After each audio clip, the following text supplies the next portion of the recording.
ओम शांति। शरीर का नाम बीके आशीष भाई है। और जहाँ तक अनुभव की बात है कि किस तरह से प्रजापिता ब्रह्मा कुमारी ईश्वरी विश्वविद्यालय के सानिध्य संपर्क में मैं आया, तो उसके लिए मैं बताना चाहता हूँ कि हम जब पढ़ाई करते थे तो रविवार का जो दिन, संडे का जो दिन रहता था वो हमारा फ्री रहता था। और उस समय थोड़ा सा टाइम 2 घंटे का ऐसा मिलता था कि शाम के समय घूमने के लिए निकलते थे। तो ऐसे ही एक बार जब घूमने जा रहे थे तो एक जगह बोर्ड पर लिखा मैंने देखा, प्रजापिता ब्रह्मा कुमारी ईश्वरी विश्वविद्यालय। तो उस बोर्ड को देखकर मेरे मन में प्रश्न कौंधा कि ये किस तरह का विश्वविद्यालय है और ईश्वरी विश्वविद्यालय ये क्या हो सकता है। इसके नाम के आगे जो है ईश्वर भी लगा हुआ है। तो मुझे लगा कि यहाँ पर कुछ धार्मिक कार्यक्रम होगा या कुछ धार्मिक सत्संग होता होगा। तो मुझे चूँकि आध्यात्मिक कार्यों में पहले से रुचि थी, आध्यात्मिक साहित्य को भी पढ़ने में बहुत रुचि थी, तो जिज्ञासा बस मैं वहाँ पे गया और वहाँ पर जो भाई थे उनसे मैंने संपर्क किया और पूछा कि ये प्रजापिता ब्रह्मा कुमारी जो ईश्वरी विश्वविद्यालय है, तो इस विश्वविद्यालय में आपके यहाँ कौन कौन से कोर्स होते हैं, आप डिप्लोमा देते हैं या डिग्री कोर्स कराते हैं, और उनकी क्या फ़ीस रहती है, थोड़ा सा आप मुझे बताएं। तो फिर मैं आगे जो है उस कोर्स को अगर कर सकूं तो इसके लिए मुझे जानकारी चाहिए। तो वहाँ जो भाई जी थे उन्होंने बताया कि हाँ, डिग्री या डिप्लोमा कोर्स तो नहीं दिए जाते हैं, लेकिन 7 दिन का कोर्स दिया जाता है। मैंने कहा ये 7 दिन का कोर्स तो बहुत छोटा है, थोड़ा कोई बड़ा कोर्स हो तो आप वो बताइए। कम से कम 6 महीने या 1 साल का कोर्स तो हो जिसको करने में थोड़ा सा अच्छा लगे, आनंद आए और मैं कुछ सीख सकूं। तो उन्होंने कहा कि हमारे पास तो यही कोर्स है और हम इसी कोर्स को कराते हैं। इसमें आपके अध्यात्म से संबंधित जितनी भी जिज्ञासाएं जो होंगी वो पूरी हो जाएंगी। फिर मैंने उनको कहा कि मैंने तो बहुत सारे ग्रंथों का अध्ययन किया है, बहुत सारा लिटरेचर पढ़ा हुआ है, तो मेरे बहुत सारे प्रश्न होंगे। उन्होंने कहा कि आपके जितने भी प्रश्न होंगे आप वो सारे प्रश्न जो है पूछ सकते हैं और उसका समाधान प्राप्त कर सकते हैं। तो इतने कॉन्फिडेंस से आज तक मुझे जो है किसी ने उत्तर नहीं दिया था। तो मुझे लगा कि यहाँ पर वास्तव में कुछ सीखा जा सकता है। तो अगले दिन से मैं वहाँ पर अध्ययन करने के लिए और शिक्षाएं ग्रहण करने के लिए मैं पहुँचा।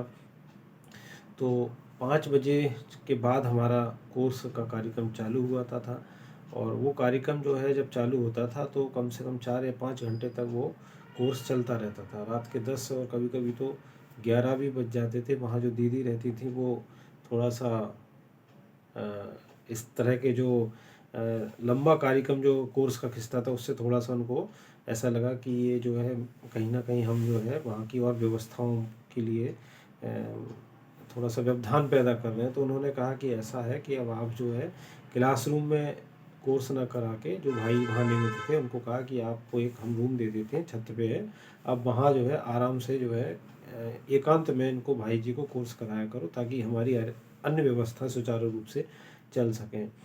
तो इस तरह से कोर्स जो है हमारा चलता रहा। 7 दिन का कोर्स पूरा हो गया।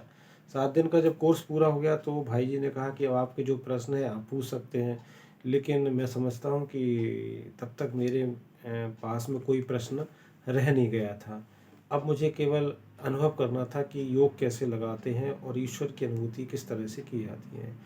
तो भाई जी ने योग के बारे में बता के मुझे मेडिटेशन के रूम में बिठा दिया, जहाँ पे एक हॉल था और लाल लाइट जल रही थी और वहाँ पर बहुत सारे लोग उस लाल बत्ती को देख रहे थे। तो उन्होंने कहा कि आप भी यहाँ पर देखिए, बैठिए और योग कीजिए।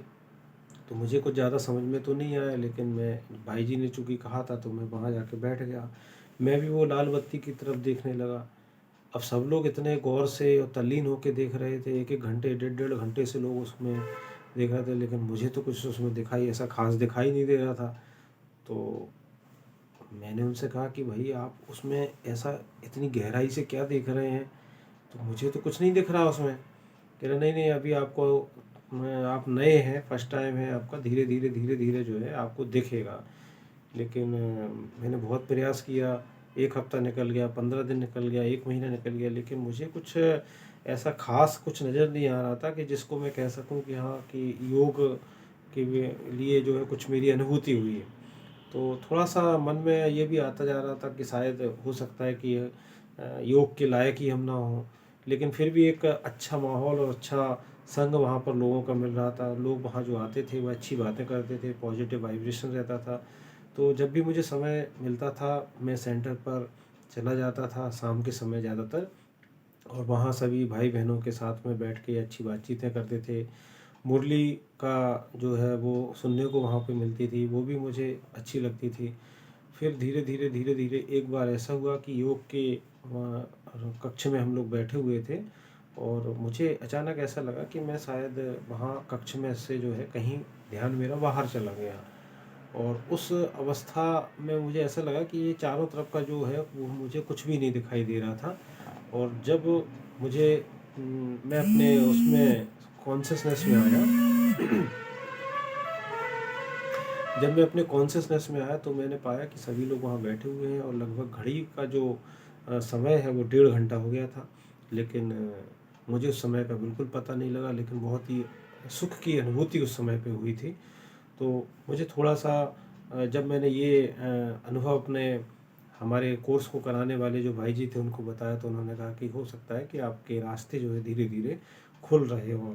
तो मुझे उस दिन जो है थोड़ा-सा अच्छा लगा कि हाँ, अब हम भी योग के रास्ते पे आगे बढ़ सकते हैं। फिर वहाँ पर जो हमारे भाई जी लोग थे उन्होंने कहा कि अब आपको एक 6 महीने हो गए हैं, 1 साल हो गया है, तो आपको मधुबन चलना है और वहाँ बाबा से मिलना है।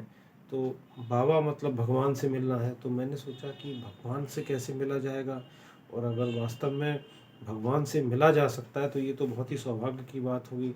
लेकिन फिर भी कहीं न कहीं मन में एक थोड़ा डाउट तो था कि भगवान से भी कभी क्या कोई मिल सकता है, और ऐसा तो कभी होता ही नहीं है। और ये इतने कॉन्फिडेंस से सभी लोग बोलते हैं कि आपको हम भगवान से मिला सकते हैं, आप भगवान से मिल सकते हैं, जैसे इनके लिए बिल्कुल ये खेल है। तो फिर भी अब लोग जब कह रहे थे और सभी लोगों के अनुभव थे, तो मुझे लगा कि हमको भी चल के देखना चाहिए।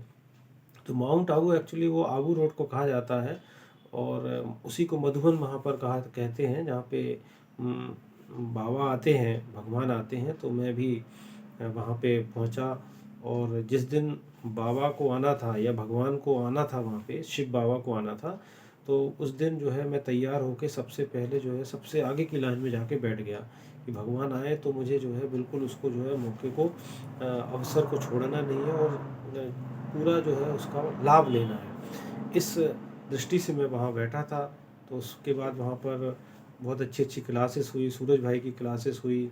उन्होंने उस क्लास में बताया कि कैसे आपको अनुभूति करना है, कैसे योग की अवस्था में स्थिर रहना है, और किस तरह से आपके संकल्प जो है बिल्कुल स्थिर होना चाहिए, मन में कोई विचार नहीं आए, और अपने मन को शुद्ध रखना है। एकटक होके एकाग्रता की शक्ति के विषय में उन्होंने बताया, अनुभूति के विषय में बताया कि अनुभूति कैसे करना है।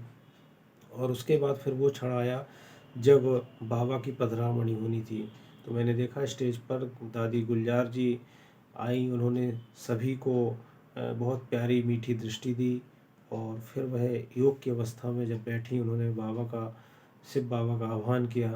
तो थोड़ी ही देर में पूरे हॉल में पिन ड्रॉप साइलेंस, जबकि वहाँ पर 20,000 से लेके मैं समझता हूँ 25,000 लोग बैठे हुए थे, और पिन ड्रॉप साइलेंस छा गया। और थोड़ी ही देर में दादी का चेहरा और दादी की आवाज़ और दादी की दृष्टि जो है बदल गई, और मैं समझता हूँ कि उसी को सभी लोग जो है शिव बाबा की पधरामणि कह रहे थे। तो सभी को दादी ने दृष्टि दी या शिव बाबा ने दृष्टि दी, पूरे हॉल में दृष्टि फैलाई, और बाबा ने सबसे पहला वर्ड उच्चारा कि आज बाप दादा अपने बच्चों से मिलन मनाने के लिए आए हैं, और आज बाप दादा बच्चों के दिल के अरमानों को पूरा करने के लिए आए हैं।